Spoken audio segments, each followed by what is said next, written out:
আপনার মস্তিষ্ক যদি কেউ নিয়ন্ত্রণ করত আপনি কিছুই টের পেতেন না। ভাবুন তো, আপনি যা ভাবছেন, যা সিদ্ধান্ত নিচ্ছেন, সবই যদি অন্য কারো দ্বারা নির্ধারিত হয়।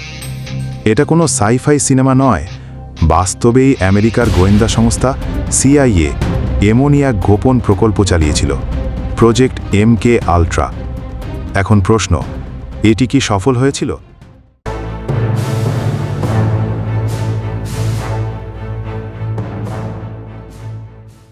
শীতল যুদ্ধের সময় 1950-এর দশকে CIA বিশ্বাস করছিল সোভিয়েত ইউনিয়ন ও চীন মাইন্ড কন্ট্রোল টেকনোলজি ব্যবহার করছে।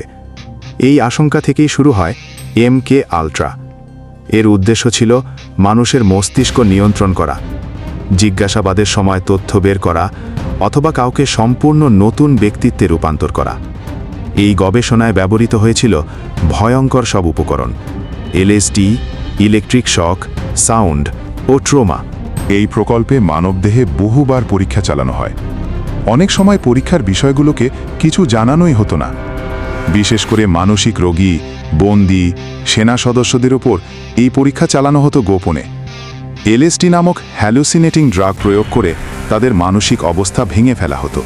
তারপর সেটি কন্ট্রোল করার চেষ্টা চালাতো CIA।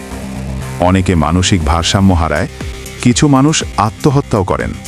ডক্টর ফ্র্যাঙ্ক অলসন একজন বিজ্ঞানী যিনি এই প্রকল্পের সঙ্গে জড়িত ছিলেন। তিনি একদিন হঠাৎ করে 10 তলা বিল্ডিং থেকে পড়ে মারা যান। সরকার বলেছিল আত্মহত্যা, কিন্তু পরিবারের দাবি ছিল এটা হত্যা। পরবর্তীতে জানা যায় তাকে জোর করে LSD খাওয়ানো হয়েছিল এবং তিনি মুখ খুলতে চাইছিলেন। সেই কথা জানাজানি হওয়ার আগেই হয়তো তাকে চুপ করিয়ে দেওয়া হয়। 1970-এর দশকে মার্কিন কংগ্রেসের একটা তদন্তে বেরিয়ে আসে CIA-এর একটা গোপন প্রজেক্টের ব্যাপারে তথ্য। প্রায় 20,000 পাতার বেশি নথি পাওয়া গিয়েছিল। এরপর দেশ জুড়ে খুব সমালোচনা শুরু হয়।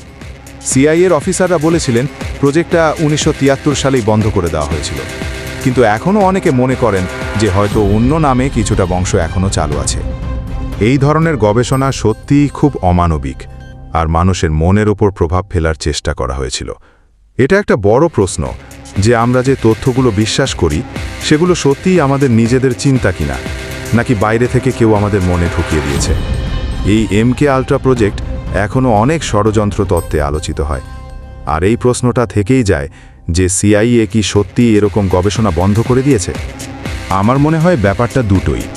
কিছু ক্ষেত্রে সরকার হয়তো জনগণের উপর প্রভাব খাটানোর চেষ্টা করেছে, আবার কিছু ঘটনা হয়তো ভুল সিদ্ধান্তের কারণেও ঘটেছে। আর CIA-এর মতো সংস্থাগুলো যে এখনও কাজ করছে তাতে তো কোনো সন্দেহ নেই, তবে এখন তাদের কার্যক্রমের ধরন হয়তো পাল্টেছে। এই ব্যাপারে আপনার মতামত জানালে ভালো লাগবে। আর ভিডিওটা যদি ভালো লাগে তাহলে লাইক, শেয়ার আর সাবস্ক্রাইব করতে ভুলবেন না। আরও দারুণ সব ডকুমেন্টারি নিয়ে খুব শিগগিরই ফিরব।